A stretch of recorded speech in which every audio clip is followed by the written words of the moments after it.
Tiga,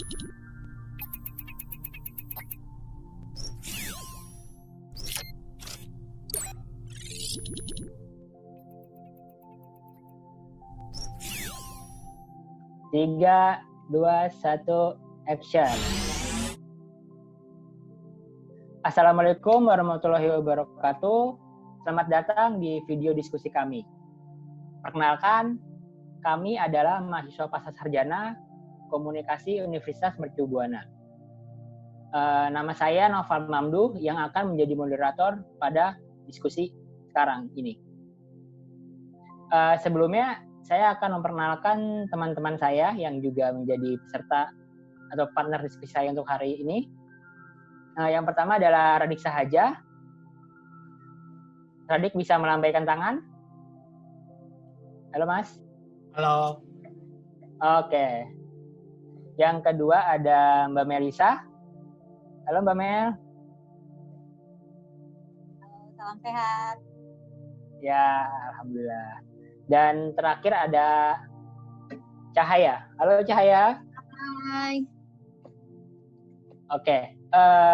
Untuk mengikuti protokol kesehatan atau physical distancing, maka untuk itu diskusi ini kami lakukan secara virtual melalui aplikasi Zoom.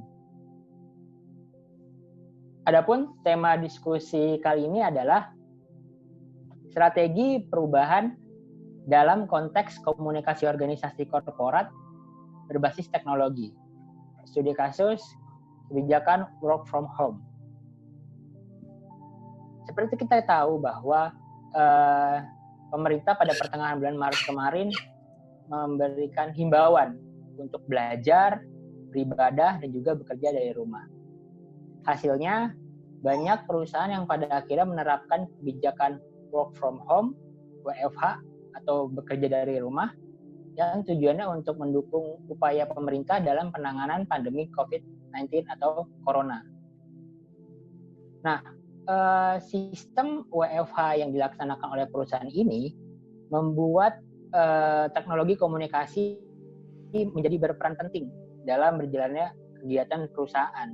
Karena perusahaan-perusahaan menggunakan aplikasi video conference seperti Zoom, Google Duo, Microsoft Teams, Skype, dan lain sebagainya untuk melakukan meeting virtual. Tujuannya selain untuk melakukan rapat dan juga untuk berkoordinasi antar divisi. Kemudian, penggunaan teknologi komunikasi ini menimbulkan perilaku yang baru atau perubahan komunikasi organisasi. Karena secara tidak langsung rapat yang dahulu yang mungkin sebelum ada pandemi COVID ini dilakukan secara tatap muka di satu ruangan, beralih menggunakan aplikasi-aplikasi yang virtual atau video conference, sehingga terjadi perubahan dalam pola komunikasi organisasi tersebut. Nah, pada diskusi ini saya akan menjelaskan sedikit mengenai definisi teknologi informasi komunikasi dalam organisasi.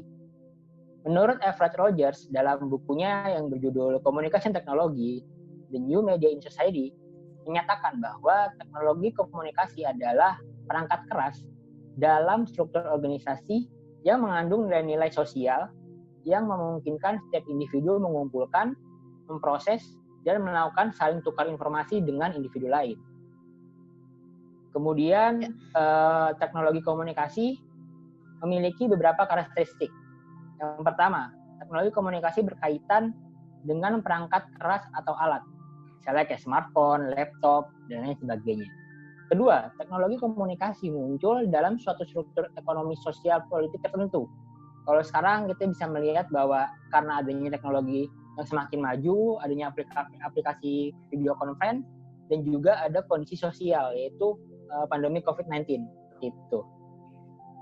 Kemudian, aspek yang ketiga adalah terjadinya nilai-nilai tertentu dari struktur di atas. Maksudnya dari perubahan-perubahan komunikasi ini terjadi nilai-nilai baru. Misalnya ada etika ketika melakukan video conference, harus mengenakan pakaian yang rapi, ataupun harus berada di ruang yang lebih kedap suara agar tidak ada gangguan ketika melakukan video video conference seperti itu. Kemudian keempat, teknologi komunikasi berhubungan dengan perangkat keras di bidang komunikasi seperti smartphone dan laptop yang seperti di poin pertama. Dan teknologi komunikasi mengkondisikan penggunanya untuk melakukan demasifikasi dalam mengontrol pesan, menyesuaikan diri dengan standar teknis pemakaian teknologi komunikasi, serta meningkatkan interaksi dengan individu lain tanpa mengenal hambatan jarak. Misalnya kayak kita sekarang nih, saya ada di daerah Jakarta Timur, Cahaya ada di Jakarta Selatan, Bu Melisa ada di daerah Jawa Barat, kita bisa melakukan pertemuan virtual secara langsung seperti ini. Nah, saya pengen nanya nih kepada teman-teman sekalian, kepada Cahaya, kepada Melisa, dan juga kepada Radik. Untuk Cahaya dulu deh, kira-kira selama WFH ini aplikasi apa aja sih yang digunakan buat video conference atau melakukan komunikasi organisasi? Biasanya sih yang saya lakukan untuk melakukan video conference atau meeting ini tuh pakai aplikasi Zoom. Terus aplikasi Google Teams sama aplikasi Google Hangout. Oh, cukup banyak ya. Kemudian Mbak Melisa, kira-kira aplikasi apa aja nih yang digunakan dalam melaksanakan WFH ini? Ya, kebetulan sih kalau saya tadi seperti yang Saudara Novel bilang ya, meeting jadi jadwalnya jadi semakin padat ya. Jadi jam kerja justru meeting diadakan sering di luar jam kerja. Tapi untuk yang sering saya pakai sih akun Zoom ya. Terus di perusahaan sih sampai kita membeli beberapa akun berbayar yang ya tujuannya supaya kan kalau kemarin itu kan masih yang dibatasi, jadi kita bisa pakai itu untuk meeting 2 jam, 3 jam, dan mungkin lebih dari itu. Jadi kita membeli beberapa akun berbayar sih untuk istilahnya memfasilitasi pertemuan-pertemuan online gitu. Oke. Terakhir nih Mas Radik, selama WFH ini kira-kira aplikasi apa aja nih yang digunakan di kantor Mas Radik bekerja, dan juga ada sebagai menurut Mas Radik ya, apakah ada fenomena baru atau dari terjadinya WFH ini, Mas? Silakan Mas Radik. Sebelumnya terima kasih Mas Noval. Untuk aplikasi yang saya gunakan sendiri dalam kegiatan WFH ini, diantaranya ada Zoom, ada WhatsApp, ada Line, dan Google Meet. Nah, adapun fenomena baru yang muncul ketika masa WFH ini, seperti yang kita ketahui ya, dari sejarahnya sendiri mencatat organisasi, terutama organisasi bisnis dan industri, dapat berkembang terutama berkat penerapan teknologi. Nah, perkembangan berbagai teknologi dewasa ini sudah silih berganti lah. Namun perkembangan jenis baru tidak meniadakan ragam teknologi sebelumnya.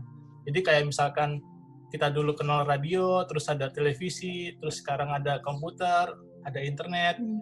Di internet sendiri juga sekarang kan tetap ada live streamingnya radio sama live streamingnya TV kan, seperti itu. Nah, untuk masalah kebijakan WFH itu sendiri kan seperti yang kita ketahui bahwa dalam menekan penyebaran virus corona dan penyakit COVID-19, Presiden Republik Indonesia Bapak Joko Widodo menghimbau masyarakat untuk bekerja di rumah, belajar di rumah, dan beribadah di rumah kan. Nah, pemerintah pun menerapkan PSBB, pembatasan sosial berskala besar. Sebagai epicentrum penyebaran COVID-19 pertama di Indonesia, Gubernur DKI Anies Baswedan dan Pemprov DKI pun mengeluarkan Pergub nomor 33 tahun 2020 sebagai dasar hukum pelaksanaan PSBB itu sendiri. Dan akan ada sanksi, akan ada pencabutan izin bagi yang melanggar. Berdasarkan kebijakan PSBB itulah banyak perusahaan yang menerapkan aturan bekerja dari rumah atau work from home, WFH. Meski beberapa perusahaan diperbolehkan tetap beroperasi saat pemberlakuan PSBB jika aktivitas bisnisnya itu termasuk ke dalam sektor yang diperbolehkan untuk tetap buka. Pada awalnya, memanglah dimaknai sebagai pembatasan sosial berskala besar. Akan tetapi, seiring dengan berjalannya waktu, makna tersebut mengalami perubahan sendiri. Banyak orang yang masih menggampangkan atau menyepelekan pandemi COVID-19 ini.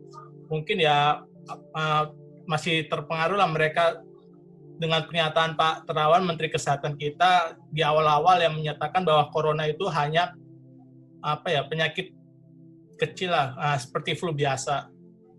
Betul. Iya, betul. Oke. Kalau dari penjelasan Mas Radik juga teman-teman lain, saya malah jadi ingin bertanya juga sih kepada kita semua bahwa pada akhirnya kan kita sudah menerapkan WFH atau work from home ini sejak bulan Maret dan bulan Mei. Iya. Atau bulan ini ya, dan ada rencana bahwa WFH ini akan diperpanjang hingga bulan Juni ataupun akan berakhir di bulan Juni, dan ini masih menjadi satu polemik tersendiri gitu. Namun kalau kita lihat sendiri bahwa selama 3 bulan kita menjalankan WFH dengan teknologi komunikasi yang ada gitu, pasti ada keuntungan dan peluang dari WFH ini, khususnya dari segi komunikasi organisasi gitu. Karena buktinya sampai saat ini perusahaan masih bisa berjalan dengan baik dan kegiatan WFH sendiri bisa berjalan hingga sekarang gitu. Nah, buat Cahaya dulu nih, saya pengen nanya nih terkait menurut Mbak Cahaya nih keuntungan dan peluang komunikasi organisasi ketika penerapan WFH itu apa aja sih gitu? Bisa dijabarkan nggak? Terkait dengan keuntungan dari WFH itu sendiri, pasti ada beberapa keuntungannya juga. Yang pertama, agak lebih fleksibel nih untuk menyelesaikan pekerjaan. Jadi karena kan tempatnya di rumah, jadi kita bisa habis bangun tidur terus langsung nyicil gitu pekerjaan. Terus habis itu kan lumayan terus biaya bensin buat bolak-balik ke kantor gitu. Terus selain itu ada, kalau saya rasa sih produktivitas tuh lebih meningkat ya, karena biar gimana kerja di rumah itu akan lebih bisa berkonsentrasi gitu, karena nggak ada noise, nggak ada gangguan gitu kan. Terus ya ada kepuasan kerja juga kalau misalkan kita kerja di rumah, karena kita meminimalisir dari tingkat stres yang biasanya kita alami di kantor. Sekarang semuanya bisa berjalan lancar dengan bekerja di rumah gitu.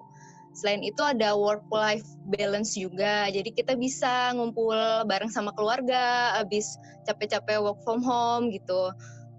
Sama ngindarin distraksi juga sih di tempat kerja. Kan biasanya kalau di kantor tuh kan ngobrol-ngobrol, rekan kerja, sama kena AC juga, kedinginan gitu kan. Cuman sebenarnya banyak keuntungan-keuntungan yang lain. Tapi menurut teman-teman yang lain gimana? Dari Mas Radik atau Mbak Melisa, apa mungkin ada yang lain? Gimana Mas Radik atau Bu Melisa dulu, gimana, ada ini nggak yang mau ditanggapin terkait keuntungan dan peluang komunikasi organisasi ini? Setuju sih, yang keuntungan itu yang tadi disebutkan oleh Cahaya ya, terlebih ya saya sih juga merasakan gitu ya, maksudnya efeknya ya kinerja sama tadi yang disebutin produktivitas meningkat, karena kan kita kalau di rumah karena kita merasa nyaman, terus lebih fleksibel tadi, kita bisa menyelesaikan pekerjaan kita dengan fokus ya, jadi lebih cepat selesai, terus jadi lebih efektif kita ngerjainnya karena kita fokus dengan pekerjaan kita. Itu dengan sendirinya sih menurut saya meningkatkan produktivitas kita sih gitu. Terus nyambung ke materi ini juga ya, selain tadi yang disebutkan oleh Saudara Cahaya, keuntungan-keuntungan dari WFH ini saya sih melihat ada peluang di situ. Jadi artinya bahasan kita terkait bahasan kita juga bahwa selama WFH ini peluangnya adalah perusahaan-perusahaan itu semakin menciptakan inovasi-inovasi dan teknologi sih menurut saya yang mendukung penyelenggaraan WFH ini kayak gitu. Jadi kalau di tempat saya sih yang dulu misalnya kita pembelajaran misalnya secara offline, ini mau nggak mau setelah online learning ini kita semakin meningkatkan inovasi gitu, menciptakan inovasi-inovasi yang mendukung. Misalnya aplikasi-aplikasi sistem pembelajaran misalnya, sistem pembelajaran itu dibuat semakin dapat terintegrasi. Jadi misalnya dari satu unit ke unit lain tuh semakin dapat terintegrasi bagaimana sistem pembelajaran itu dapat berjalan dengan semakin baik walaupun dilaksanakan secara online.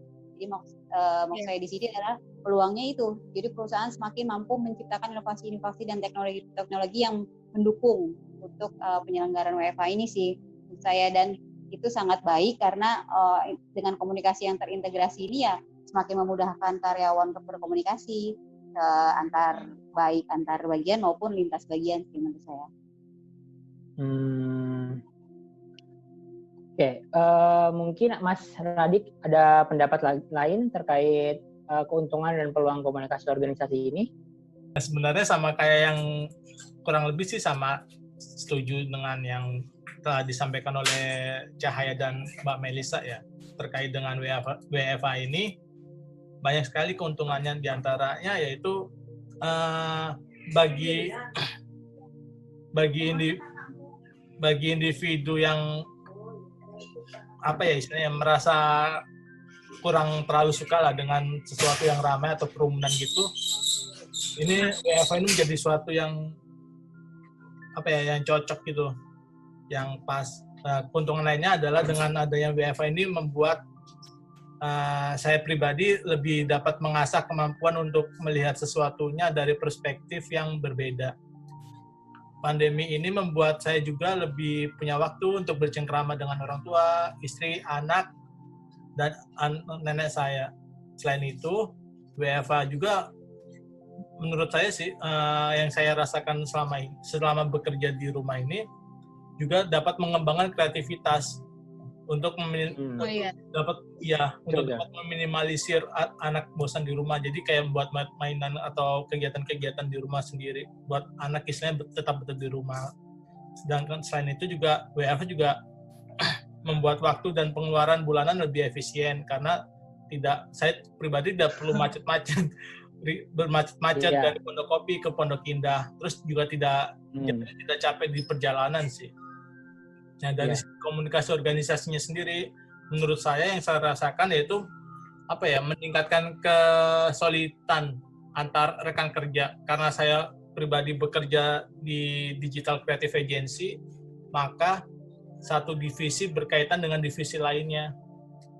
Jadi ya dengan adanya WFH seperti ini, peluang untuk mempererat hubungan dengan keluarga dan rekan kerja lebih meningkat sih, kalau menurut saya pribadi. Nah, kalau menurut Naval sendiri seperti apa keuntungan dan peluang dari adanya WFH ini? Ya, kalau menurut saya keuntungan dan peluang dari komunikasi organisasi ketika WFH ini, yang pertama hampir sama juga dengan yang lainnya, yaitu mempercepat proses komunikasi gitu. Karena kan seperti kita tahu, kota-kota besar seperti Jakarta ini kan salah satu problemnya adalah macet gitu kan. Bahkan di sebuah penelitian terbaru menyatakan bahwa Jakarta adalah kota termacet ke-7 di dunia dengan eksak perjalanan yang dibutuhkan 53% gitu, tinggi. Nah, dengan adanya WFH ini, setiap pertemuan ini bisa jadi lebih cepat gitu. Kita nggak perlu capek-capek pindah ke satu daerah, dari kantor kita di daerah Rasuna Said, lalu kita melakukan meeting di daerah SCBD Sudirman, tapi kita tinggal duduk di meja kerja, kita bisa melakukan rapat virtual seperti itu, dan juga pada akhirnya juga berpengaruh terhadap produktivitas kerja sih. Jadi kayak nggak usah buang-buang tenaga buat perjalanan atau menghadapi macet gitu ya. Betul. Yang kedua, masalah notulensi juga sih gitu. Karena kan selama ini kan kalau yang namanya rapat, kendalanya adalah ketika selesai rapat lupa gitu apa sih yang dirapatin gitu. Dan walaupun ada petugas notulensi, terkadang tugas notulensi juga kita nggak baca hasil rapatnya gitu. Mungkin karena kita sibuk atau tidak ada kesempatan buat membaca. Nah, dengan adanya aplikasi atau penerapan rapat secara virtual yang diterapkan selama WFH ini, pada akhirnya rapat-rapat bisa terekam dengan baik gitu. Misalnya kayak aplikasi Zoom sekarang ini, kita bisa merekam setiap percakapan, dan juga aplikasi lain juga kita bisa merekam, sehingga ketika nanti kita lupa nih, rapat apa tadi ya, langsung kita dengerin lagi hasil rapat, oh seperti ini poin-poinnya, gitu. Sehingga tujuan organisasi bisa lebih tercapai gitu. Dan ketiga, membangun komunikasi nonverbal yang efektif sih. Misalnya kayak komunikasi nonverbal itu kan berkaitan dengan komunikasi yang bukan dari kata-kata. Misalnya suasana ruangan, gestur tubuh, atau jarak antar interaksi manusia seperti apa. Dan biasanya itu komunikasi nonverbal itu berpengaruh pada efektivitas komunikasi verbalnya. Misalnya kalau kita presentasi atau berbicara di depan atasan secara langsung kan kita biasanya kayak wah grogi deg-degan nih, ya. Deg-degan. Jadi kayak wah gimana nih ya. Nah, dengan WFH ini, dengan aplikasi kita kan agak lebih berjarak gitu, sehingga diharapkan komunikasi bisa lebih efektif karena noise dari komunikasi nonverbal itu bisa lebih berkurang seperti itu. Dan juga mungkin melalui aplikasi video conference ini juga bisa melakukan presentasi dengan banyak orang sekaligus tanpa bertemu langsung dengan orang-orangnya. Benar. Itu sih. Nah, tadi saya juga udah nangkap poin-poinnya ya, bahwa pada akhirnya ada nih keuntungan dan juga peluang dari komunikasi organisasi WFH dari aspek komunikasi organisasi gitu. Seperti kayak masalah integritas waktu, kemudian juga masalah koordinasi yang lebih baik lagi, dan juga bisa produktivitas bisa semakin bertambah karena kita nggak harus capek-capek ke kantor, bisa menghadapi kemacetan di kota-kota besar. Nah, lawan dari peluang atau keuntungan kan adalah hambatan nih. Nah, selama 3 bulan kalian melakukan WFH, kira-kira hambatan komunikasi organisasinya apa aja sih? Gitu. Nah, untuk sekarang saya mulai dari mungkin Bu Melisa dulu. Kira-kira gimana nih Bu, hambatannya Bu? Ini lebih ke hambatannya lebih ke ini sih, maksudnya dengan saya bekerja di rumah WFH dan anak-anak SFH, school from home, jadi SFH. Iya, jadi itu sih lebih ke agak-agak ini sih, maksudnya gangguan. Ya betul. Artinya kita sambil bekerja tapi harus sambil memperhatikan anak-anak juga sih, gitu sih. Ya lebih bisa mungkin untuk membagi waktu. Ada saatnya kita bisa fokus tadi seperti yang tadi saya sampaikan, tapi ada saatnya yang mereka juga butuh untuk diperhatikan gitu. Jadi lebih, kalau saya pribadi sih lebih ke situ sih. Tapi kalau secara organisasi, hambatan sih yang mungkin yang saya rasakan sih ya nggak semua karyawan juga kan maksudnya punya artinya ya dari sisi ya mungkin dari sisi keuangan untuk selalu sedia kuota paket internet itu kan berbeda-beda ya gitu. Jadi ya kayak hari ini gitu kan, maksudnya ya saya juga dari tadi pakai sepertinya on off nih karena kuotanya ya mudah-mudahan sih bertahan. Jadi kalau dari sisi organisasi saya melihat beberapa karyawan mulai mengeluhkan terkait dengan ketersediaan kuota internet yang harus ya ibaratnya ya lebih dari yang biasa dipakai. Itu sih kalau secara organisasi. Tapi di luar itu masing-masing karyawan sih berusaha menyempatkan dari waktunya, kemudian aplikasinya. Tapi untuk dari segi biaya itu ya mungkin masing-masing sih ada hambatannya ya gitu. Kalau Ibu Melisa sendiri ketika menghadapi hambatan itu yang hingga saat ini solusinya apa nih Bu? Yang Ibu lakukan menghadapi hambatan itu? Mungkin di organisasi Ibu juga. Udah ada solusinya nggak Bu terkait hambatan yang Ibu bicarakan tadi? Kebetulan kan saya di institusi pendidikan, jadi perusahaan sendiri sih mengutamakan, artinya mengutamakan untuk stakeholders yang artinya dalam hal ini mahasiswa ya. Jadi kita berusaha memberikan subsidi dalam bentuk subsidi kuota internet yang nantinya istilahnya bisa dipotong dari biaya yang harus dibayarkan oleh mahasiswa. Itu kita lebih concern ke situ. Tapi kalau untuk karyawannya sendiri ya gimana ya, ada ininya sih, artinya satu sisi perusahaan tidak memotong biaya yang lain dan biaya itu bisa dipakai karyawan harusnya untuk membeli kuota gitu sih. Maksud saya di sini misalnya kayak biaya transport, walaupun kita nggak kerja, nggak ke kantor, kita di rumah, tapi perusahaan tidak memotong biaya transport kita. Alih-alih biaya transport itu bisa digunakan untuk karyawan membeli itu sih, menambah untuk kuota internet itu sih. Ya, Bu, ya? Tapi kalau iya betul, tapi kalau untuk mahasiswa kita mengutamakan, dan itu kita sudah lakukan yang memberikan subsidi kuota internet. Oke. Makasih Bu Melisa. Selanjutnya kalau Cahaya sendiri, kira-kira menurut Cahaya hambatan komunikasi organisasinya apa aja nih? Jadi kalau saya pribadi, hambatan komunikasinya itu sebenarnya ada dari dua nih. Ada internal, ada eksternal. Jadi kalau misalkan dari internal sendiri, itu kadang-kadang kita suka banget ngerasa, aduh males banget deh ngerjain kerjaan satu nih. Karena nggak kelar-kelar misalkan gitu. Terus akhirnya kita ngerjain ya di luar jam kerjanya kita. Nah, kalau faktor dari eksternalnya sendiri, ya itu kan kita kerja dari jam 8 pagi sampai jam 5 sore, dari hari Senin sampai Jumat. Tapi kenyataannya 7 kali 24 jam kita harus dia standby, harus dia sedia waktu untuk mengerjakan hal-hal urgent yang tiba-tiba yang harus dikerjakan gitu. Terus selain paket internet juga, kalau misalkan kita pakai wifi di publik, misalkan lagi di kafe atau di mana, kan kita juga takut ya kalau misalkan ada cybercrime gitu. Tapi ya udahlah, akhirnya kita pakai kuota sendiri gitu. Itu sih. Nah, ya mungkin nambahin juga maksudnya gimana? Bu Melisa silakan Bu.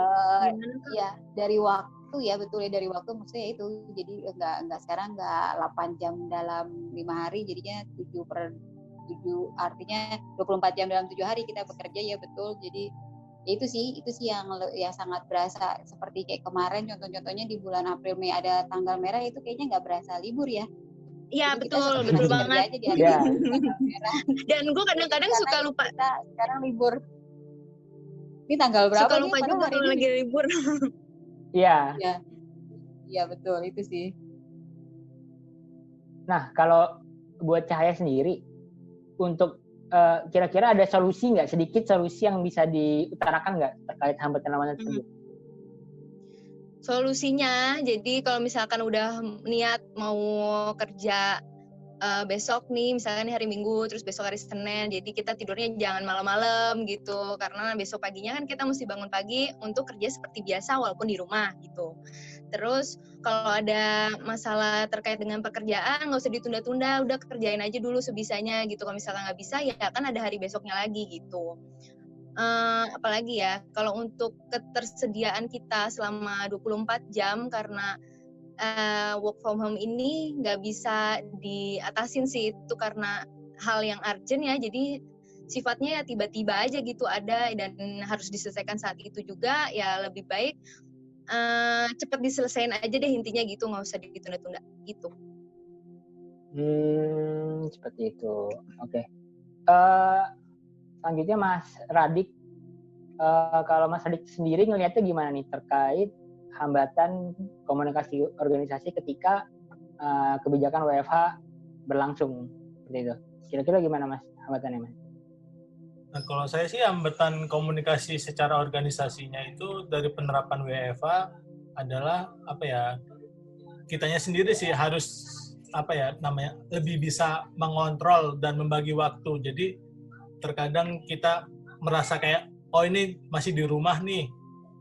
Jadi kita masih, saya atmosfernya masih membawa suasana rumah. Jadi untuk apa istilahnya, untuk mulai bekerja sendiri itu kadang ada rasa malas, ada antar aja lah, atau menunda-nunda pekerjaan istilahnya. Jadi kalau menurut saya pribadi sih, jadi harus lebih bisa mengontrol dan membagi waktu itu sendiri sih, karena kondisinya sedang di rumah kan.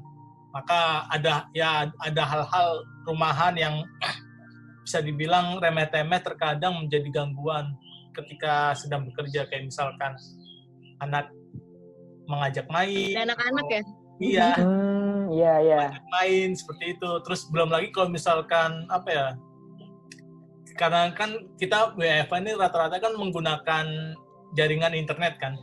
Nah, itu terkadang permasalahan koneksi jaringan itu menjadi salah satu hambatannya juga dalam berkomunikasi dengan anggota-anggota atau teman-teman dari tempat kita bekerja.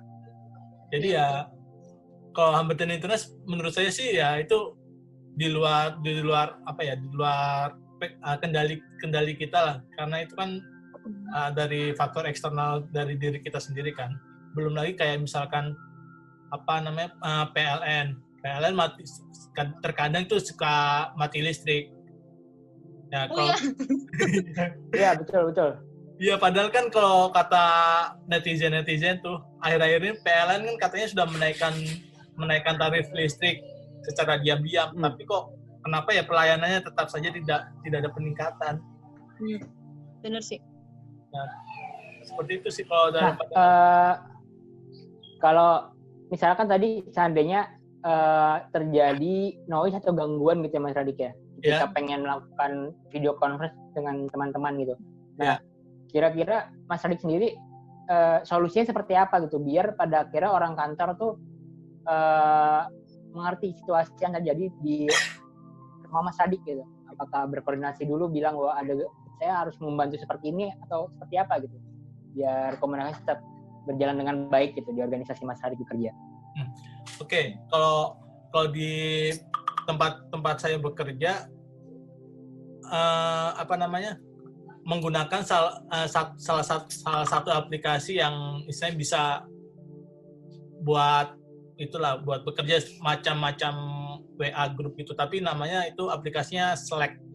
Di Slack itu kita bisa Slack SLACK. Nah, itu di Slack itu kita bisa masing-masing dari individu itu bisa memasang kayak semacam status, misalkan lagi masak, lagi makan, atau lagi atau lagi menjemput. Oh, seru banget. Jadi ada kayak di nama masing-masing individu nanti itu ada kayak semacam icon gitu buat status sedang apa gitu. Jadi istilahnya dari status itu kita bisa secara nggak langsung mengomunikasikan kepada teman-teman di tempat bekerja sih kalau misalnya gitu.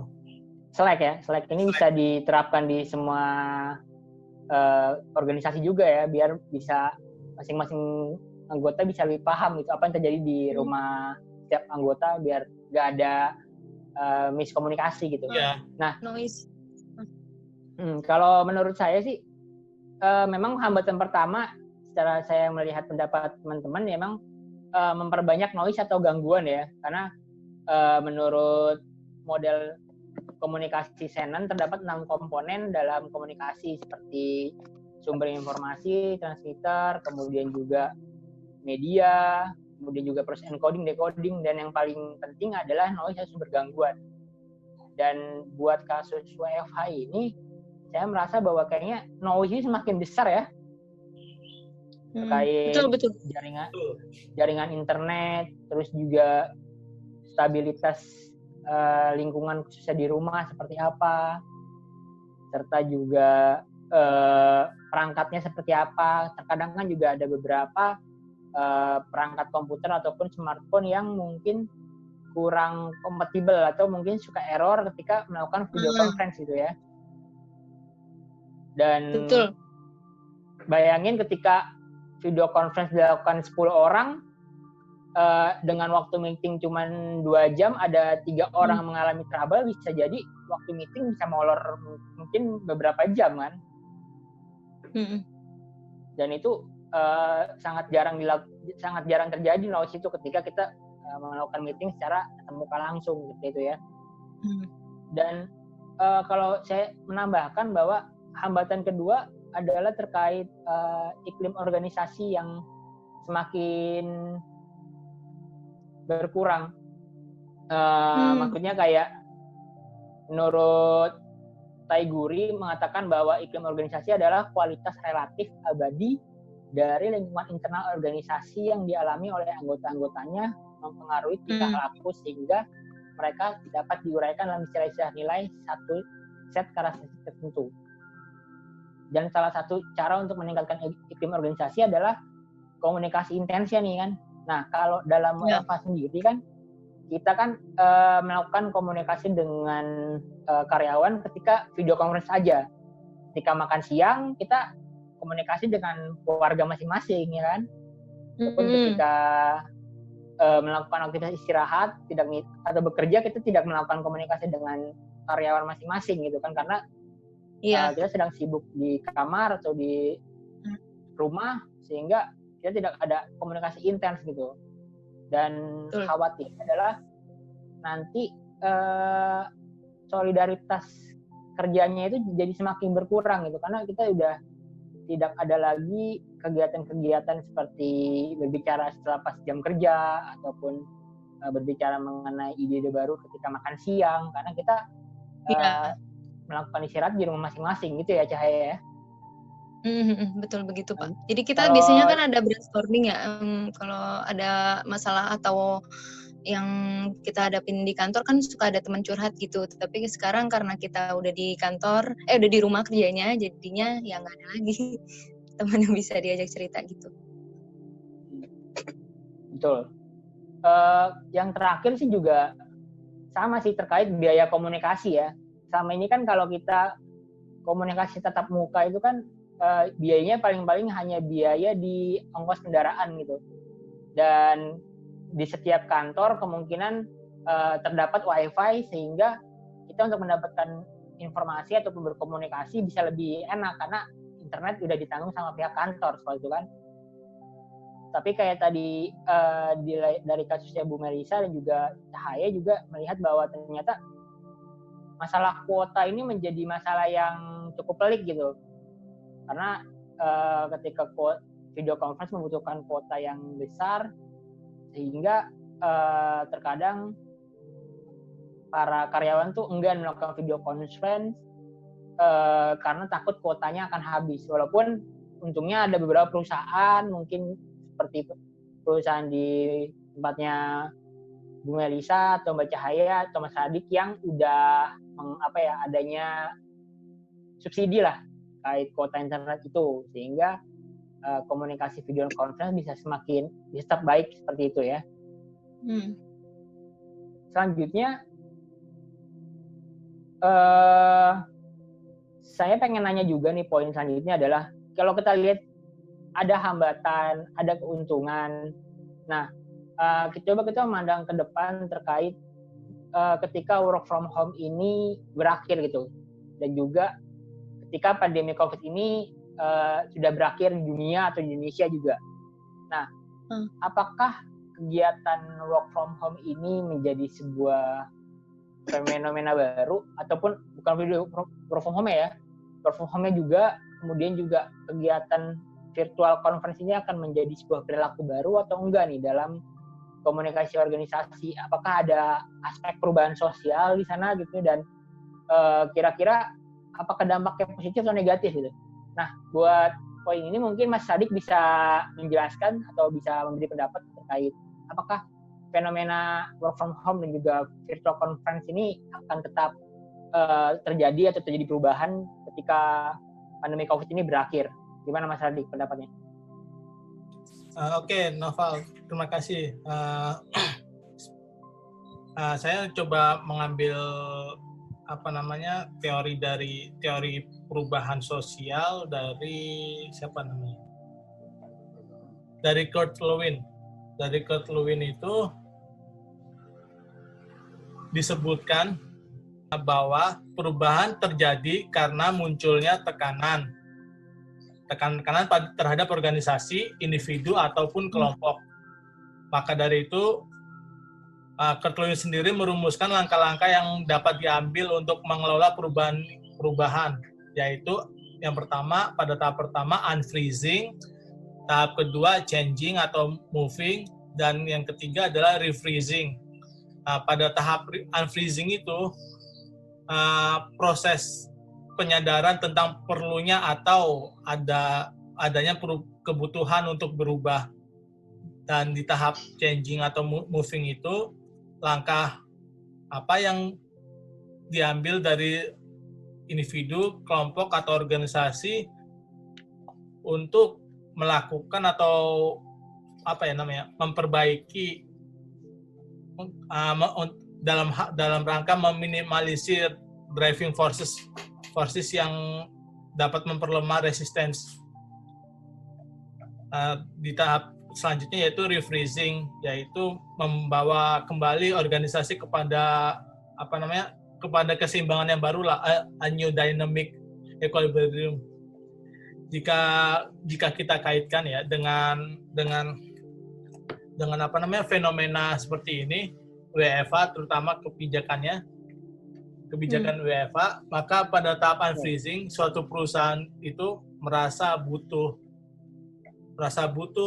untuk berubah dalam melakukan aktivitasnya. Dalam konteks komunikasi organisasi, perusahaan perlu untuk merubah pola komunikasi organisasinya. Jika seperti yang kita ketahui, jika dalam keseharian sebelumnya kita hidup dalam ruang fisik nih, kita bertatap muka secara langsung. Nah, sekarang kita memanfaatkan media komunikasi baru untuk bertatap muka di ruang virtual. Nah, para anggota organisasi perusahaan tersebut pun mau nggak mau beradaptasi terhadap perubahan yang ada dan menyesuaikan aktivitas komunikasi mereka secara digital. Di sisi lain, di era globalisasi seperti sekarang ini, kecanggihan komunikasi digital dapat dimanfaatkan sebagai media interaksi, media pembelajaran, dan media pemasaran. Mungkin pada awal-awal WFA akan terjadi beberapa kendala dalam proses penyesuaian beberapa hal. Sampai akhirnya setiap anggota dapat berubah mengikuti pola komunikasi yang dibentuk dari suatu normal yang baru. Nah, di tempat saya bekerja sendiri, sudah menerapkan kebijakan WFA kurang lebih dari 3 bulan yang lalu. Nah, ketika perubahan itu pertama kali dilakukan, banyak sekali kayak miskomunikasi atau kebiasaan-kebiasaan baru yang masih membuat masing-masing dari karyawan itu susah untuk berkomunikasi secara intens dengan anggota yang lainnya. Nah, kemudian ketika sudah perubahan itu sudah menjadi suatu kebiasaan dan sudah menemukan pola atau strategi yang dinilai pas, maka akan memasuki ke tahap berikutnya, yaitu ke tahap refreezing. Nah, organisasi tersebut melakukan aktivitas komunikasi organisasi secara virtual untuk mendapatkan keseimbangan baru mereka. Untuk mengelola perubahan itu, ya kita harus melalui 3 tahap, yaitu unfreezing, changing atau moving, dan yang terakhir ada refreezing. Seperti itu sih, Noval. Nah, Cak Rasa, saya pengen nanya sedikit nih. Kalau menurut Cak Rasa, apakah perusahaan-perusahaan di Indonesia ini pasca pandemi ini akan kembali akan mulai mencoba menerapkan tahap unfreezing itu atau tahap pembaruan itu karena melihat bahwa ternyata work from home atau melakukan video conference secara virtual itu cukup efektif ya, atau bakal kembali nih ke tetap muka tradisional dan lagi-lagi teknologi kembali ditinggalkan gitu. Kalau menurut Cak Rasa seperti apa nih? Nah, kalau menurut saya sih melihat fenomena nanti ya, itu bakal ada namanya, kita akan menghadapi di depan kita ini ntar ada namanya new normal atau normal yang baru. Kemudian ada pada tahap berikutnya, yaitu next normal, yaitu normal berikutnya. Dan kemudian ada pada selanjutnya pada tahun, diprediksi sih tahun 2022, yaitu ada post normal. Jadi perubahan itu suatu kepastian yang suatu kepastian, tetapi di sisi lain juga suatu ketidakpastian. Nah, kita bagaimana menghadapi suatu tantangan itu, kita harus melihat dari perspektif yang berbeda. Nah, menurut saya nantinya akan ada suatu norma dari normal yang baru. Selain hal-hal yang sudah disampaikan sebelumnya itu, kebiasaan-kebiasaan untuk hidup bersih dan sehat seperti perilaku mencuci tangan, menggunakan air, mengenakan masker, dan menjaga jarak fisik akan menjadi normal yang baru di masyarakat, termasuk dalam sebuah organisasi itu sendiri. Nah, dari sisi komunikasi organisasinya sendiri, baik internal maupun eksternal, akan lebih memanfaatkan berbagai fitur layanan teknologi komunikasi baru. Jadi istilahnya kita akan menjadi lebih paperless dan tentu saja akan lebih ramah lingkungan. Pengadopsian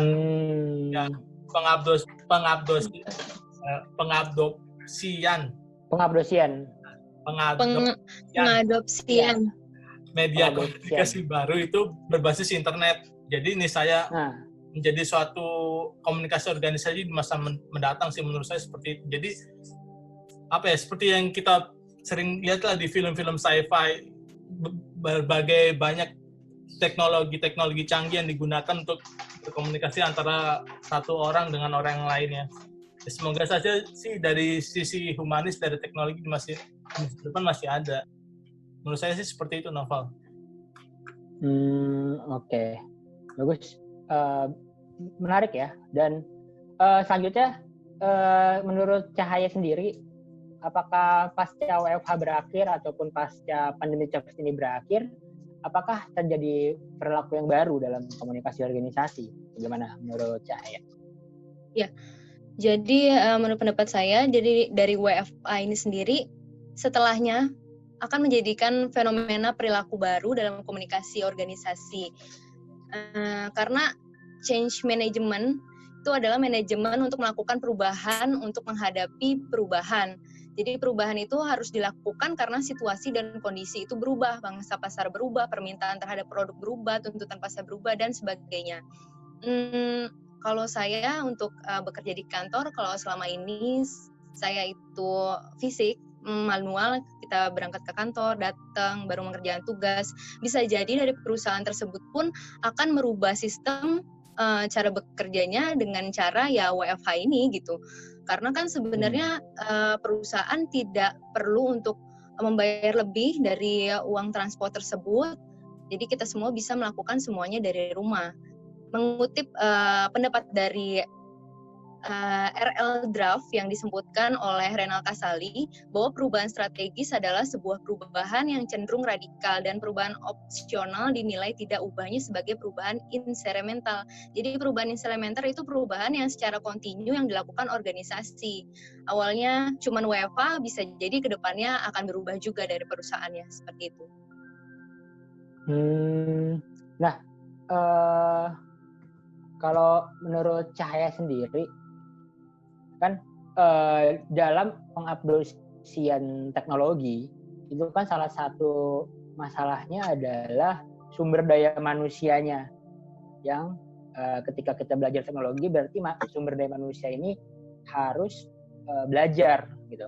Nah, kalau menurut Cahaya sendiri, ketika nanti apakah para karyawan akan mau belajar lagi gitu terkait teknologi ini, karena kan mungkin harus dia belajar mengenai video conference, mengenai aplikasi seperti apa gitu. Nah, menurut saya kira-kira apakah mereka bakal bisa melakukan adopsi dengan baik gitu terkait para karyawan ini, dan seperti apa?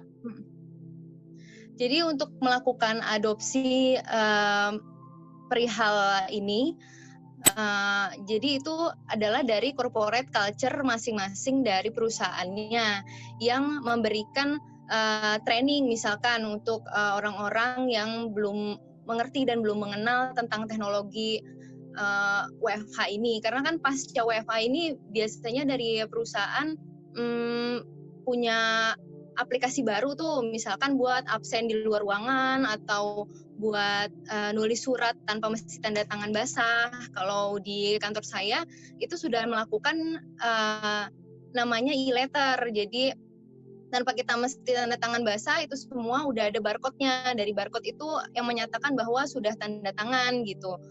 Nah mungkin seperti itu kali, jadi dia adakan training dari bagian corporate culture internalnya.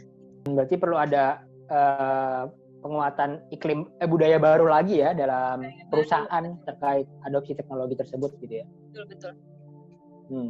Menarik. Selanjutnya dari Bu Melisa nih, menurut Bu Melisa kira-kira apakah terjadi fenomena perilaku baru dalam komunikasi organisasi ini pasca kita melakukan 3 bulan work from home dan konferensi virtual seperti ini, kira-kira ada perilaku baru nggak menurut Bu Melisa? Iya, setuju sih tadi sama yang disampaikan sama teman-teman ya, pasti akan ada perubahan perilaku karena pernah saya baca seperti yang saya baca menurut Onong Ucana ya Effendi bahwa terdapat sebetulnya proses komunikasi kan pasti udah ada tujuan, sudah ada tujuan dari proses komunikasi itu sendiri.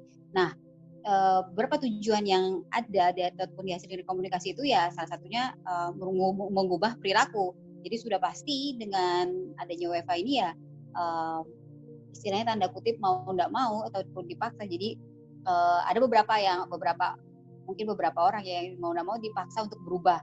Tapi ya itu memang kenyataannya tujuan komunikasi itu adalah mengubah perilaku. Jadi akan ada perilaku baru, norma-norma baru yang sekarang istilahnya ya tadi sudah disebutkan teman-teman mungkin new normal ya. Bahwa akan ada new normal baru.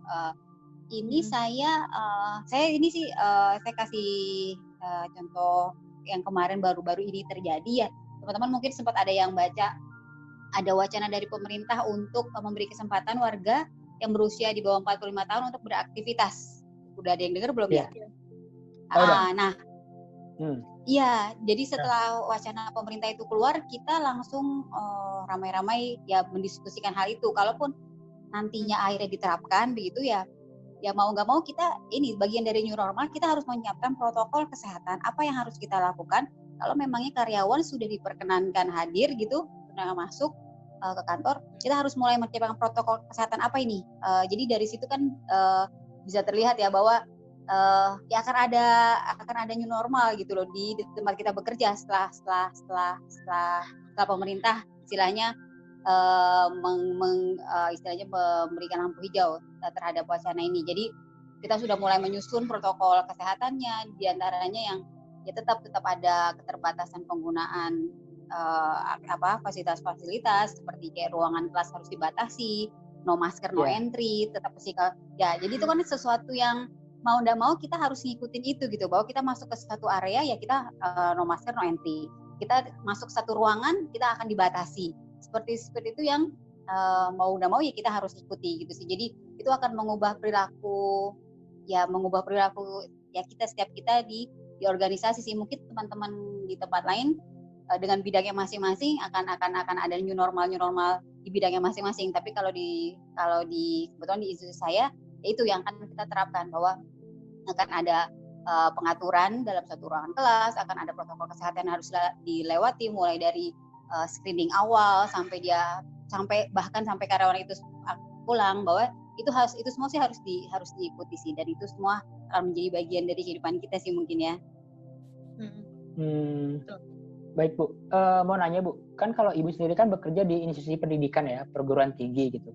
Nah, kira-kira apakah institusi tempat Ibu bekerja sudah menyiapkan satu peraturan-peraturan baru terkait penerapan the new normal ini di tempat dunia kampus? Karena kan dalam dunia kampus sendiri kan banyak stakeholder kan, dari mahasiswa, dari dosen, dari manajemen kampus dan lain sebagainya. Itu udah ada peraturan tersebut nggak, atau sedang disusun, atau seperti apa kira-kira bentuknya? Betul sekali. Tadi seperti saya sampaikan, protokol kesehatan sedang disusun dan sedang difinalisasi.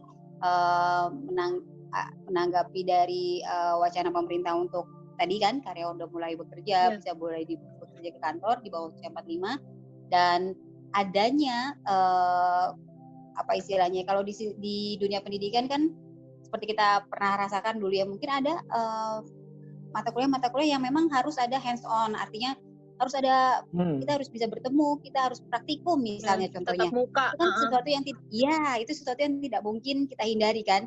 Nah, untuk akhirnya nantinya akan diperbolehkan untuk menjalankan offline learning kembali, yaitu kita sudah mulai menyusun tadi yang saya sampaikan protokol kesehatan, dari mulai mahasiswa itu dia berangkat sampai dia sampai di kampus screening awal, no masker, no entry, physical distancing tetap dilakukan, keterbatasan penggunaan ruang kelas, kemudian akan disediakan tempat-tempat di spot-spot tertentu, hand sanitizer, tempat cuci tangan dan sebagainya. Itu semua sudah mulai kita atur untuk bisa mungkin ya start di awal Juni ataupun ya paling lambat akhir Juni, itu semua sudah bisa terlaksana sih. Jadi kita betul-betul memperhatikan itu, bahwa protokol kesehatan harus betul-betul diterapkan di lingkungan kampus. Oke. Menarik. Nah, kalau dari 3 pernyataan dari Mas Radik, Bu Melisa, dan Cahaya, saya melihat bahwa ini mirip dengan teorinya Auguste Comte terkait perubahan yang sifatnya evolusionis ya, dari tradisional menuju modern, di mana kita dulu yang namanya bertemu ya harus tatap muka, harus ketemu langsung gitu. Sebelum adanya handphone atau smartphone harus ketemu langsung. Tapi ketika udah ada smartphone, orang malah mulai beralih melakukan video call atau melakukan video conference seperti itu. Nah, untuk sekarang ini terjadi perubahan yang semakin besar nih, karena ada dorongan yang kalau bahasanya Auguste Comte dalam bukunya Sujoni Sukanto mengenai sosiologi itu dorongan eksternal. Kalau mungkin bencana alam ya, kita bisa masuk ke proses bencana alam atau kondisi apa ya bencana alam sih ya, pandemi COVID ini pada akhirnya mendorong kita untuk melakukan penetrasi teknologi lebih gencar lagi, sehingga kita melakukan kegiatan-kegiatan sifatnya virtual, seperti rapat virtual, meeting virtual, buka bersama virtual, seperti itu ya. Pokoknya beragam gitu.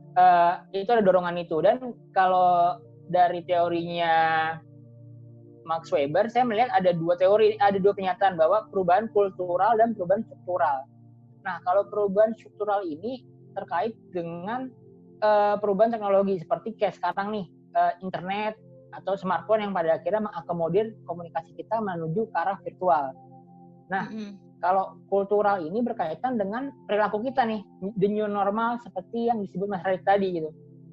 Perilaku kultural terkait nantinya kita akan ada budaya-budaya baru atau perilaku-perilaku baru yang membuat kita melakukan video conference gitu. Yang mungkin dahulu, mungkin kayak besok nih, kita kan merekam video ini menjelang Lebaran Hari Raya Idul Fitri ya. Nah, mungkin nanti ketika Hari Raya Idul Fitri kita nggak boleh mudik, pada akhirnya kita melakukan silaturahmi melalui aplikasi virtual. Itu kan kultur baru itu ya. Yang mungkin salamannya harus sungkem secara langsung, sekarang ya mungkin minta maaf secara virtual atau seperti apa. Nanti mungkin ada fenomena-fenomena baru nih yang mungkin bakal jadi perbincangan menarik di internet atau seperti apa gitu ya. Itu yang perilaku barunya sih. Dan perilaku baru tersebut harus dibarengin dengan struktur yang kuat juga sih terkait jaringan internet gitu. Oke lah, kita ini di Jakarta bisa melakukan video conference dengan baik karena jaringan 4G di mana-mana ya. Tapi bisa dibayangkan ketika kita hidup di daerah timur Indonesia seperti Papua gitu. Itu kan jaringan internet masih kurang memadai, sehingga akan sulit sekali itu. Jika strukturnya tidak dibenahi, saya khawatirkan nanti masyarakat tidak melakukan physical distancing, sehingga pandemi COVID ini tidak berakhir dengan cepat gitu. Seperti itu ya. Dan dari diskusi ini saya mengambil kesimpulan ya, bahwa work from home ini merupakan bagian dari penerapan teknologi komunikasi dalam komunikasi organisasi gitu, dalam sebuah organisasi, dan memiliki hambatan dan juga keuntungan. Buat keuntungannya misalnya integritas waktu lebih baik, kita nggak perlu capek-capek buat melakukan perjalanan dari Pondok Kopi ke Pondok Indah ya, Mas Radik ya. Iya. Dari pondok ke pondok gitu kan. Dari pondok ke pondok. Atau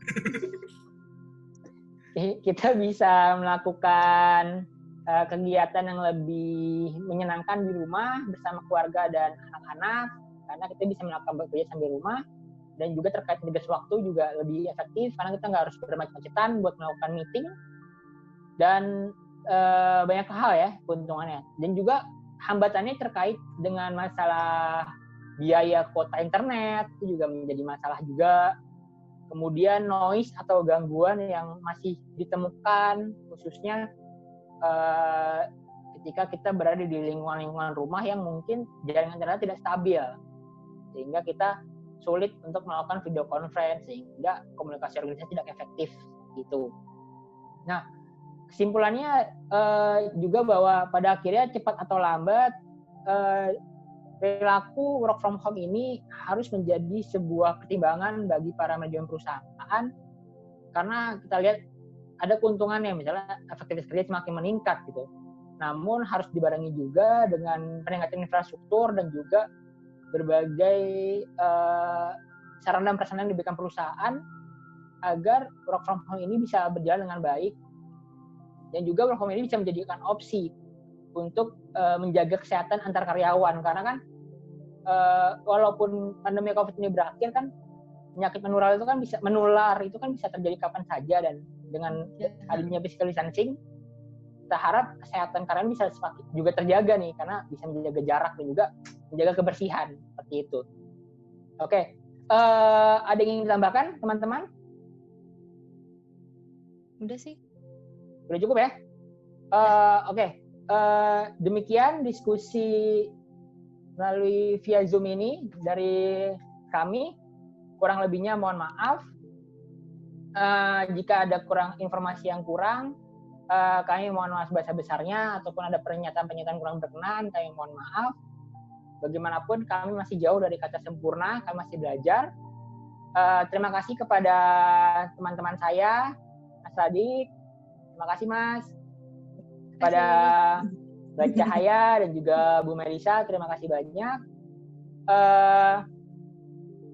Terima kasih banyak juga kepada kalian yang menonton video ini. Sekian dari saya. Assalamualaikum warahmatullahi wabarakatuh. Waalaikumsalam warahmatullahi wabarakatuh.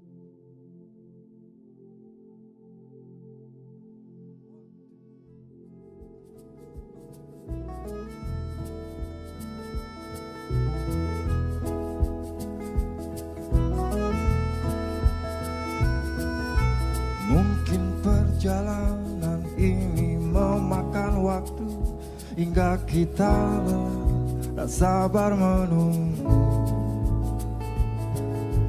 tapi kita telah berjanji untuk saling menyayangi walau apapun yang terjadi. Harapanku padamu, ku selalu di sini. Harapanku padamu, ku bersama hingga waktu